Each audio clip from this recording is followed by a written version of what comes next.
I want to bring in the first and highest ranking State Department official who had the guts and the strength to visit Taiwan, even under China threat.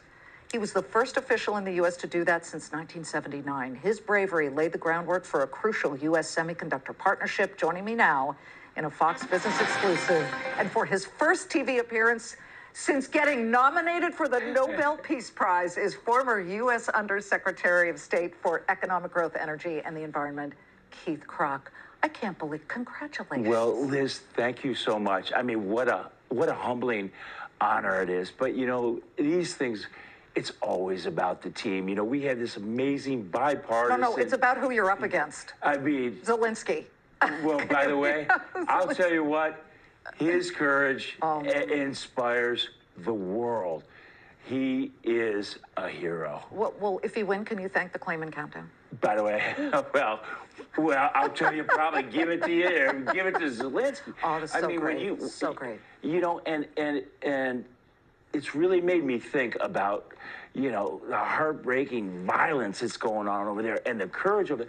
It makes me think about that trust principle and needing that clean network alliance of democracies now more than ever to take on these totalitarian twins. But I got to tell you, yesterday I was up at West Point, and when I see these men and women cadets, these transformational leaders of tomorrow, I'm more optimistic than ever, because democracy is under threat. But that's saying a lot, because you are very optimistic on a regular basis. And of course, you had run many companies. You founded Ariba Networks. You were CEO of DocuSign. You are a business head, but with an international global perspective. China has not exactly spoken out against Russia in the Ukraine situation. And China is our, well, you could say our business enemy when it comes to semiconductor manufacturing. Tell me exactly how you think this new alliance between the U.S., Japan, South Korea, Taiwan might work. By the way, it's going to be absolutely powerful.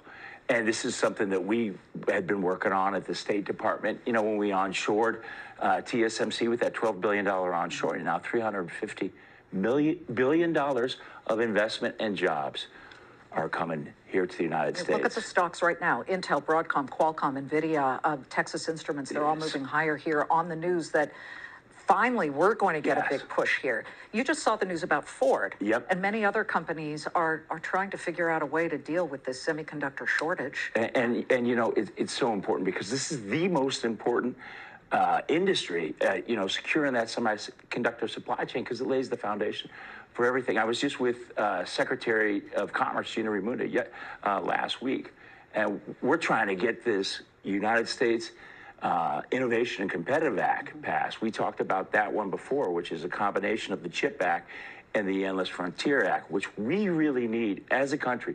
We need to get this bill passed because, you know, it's just like in the old days being on a 90-day shot clock. This is a national imperative, Liz, and by the way, this is a bipartisan bill. We need to make it happen. We definitely do. But let me just explain to our viewers in a way, and you know this better than anybody, it's a very complicated mechanism when you talk about manufacturing, because South Korea was with this alliance of the United States. Much of their manufacturing is actually in China. How do you extricate yourself from that? Well, the key thing is you don't want to be making the most sophisticated chips over there. But I'll tell you one thing that has happened to the United States. We invented the semiconductor business, right? It is the human capital that goes into this. So, for example, this TSMC plant that's being built right now, 60% of the people who work in the production are master's degrees and higher. So this is some of the most sophisticated manufacturing ever, and it moves fast, and it goes in life cycles of 2 years. Are you worried about Taiwan? You had the guts to go to Taiwan and flout China. You got sanctioned. You can't go to China, can you? By the way, either can my family. They sanctioned your whole family. And you know, you asked me, remember you asked me that question. It was the second to last day before my term ended. I said, hey, I think I'm going. And you know, I will not bend a knee to Emperor Xi, and I don't think anybody else should. And why should I react when I can act? So, yeah. Well, but that said, you know, as you spoke to the U.S. Naval Academy yesterday, and Stan McChrystal, the general, who said such incredible things about you, he said, you know, he doesn't know many people that he could just throw a uniform on and you could actually lead battalions because you have led business teams. It's just amazing how you're able to do this. But what does it say about Xi and China if they look at Russia and Russia is somehow allowed to snap off gigantic pieces of Ukraine, whether it's the Crimea or the Donbas region, that they can look at Taiwan and go in there and say, this is ours now, militarily? And by the way, Liz, that's what makes it so scary, because we've learned a lot from the Ukraine. We've learned obviously a lot from their courage, but we've also learned the importance of legitimacy, because Xi and Putin will rewrite history. Oh, yeah, Taiwan was always part of China. No, it never was. It was a Dutch colony. It was run by the Japanese. And so what Putin does is he goes, well, if you help out the Ukraine, then it's equivalent to invading Russia so we can hit the bomb. And so this is why, and we talked about this a lot at the State Department, it's time we recognize Taiwan as a country, what they really are. And you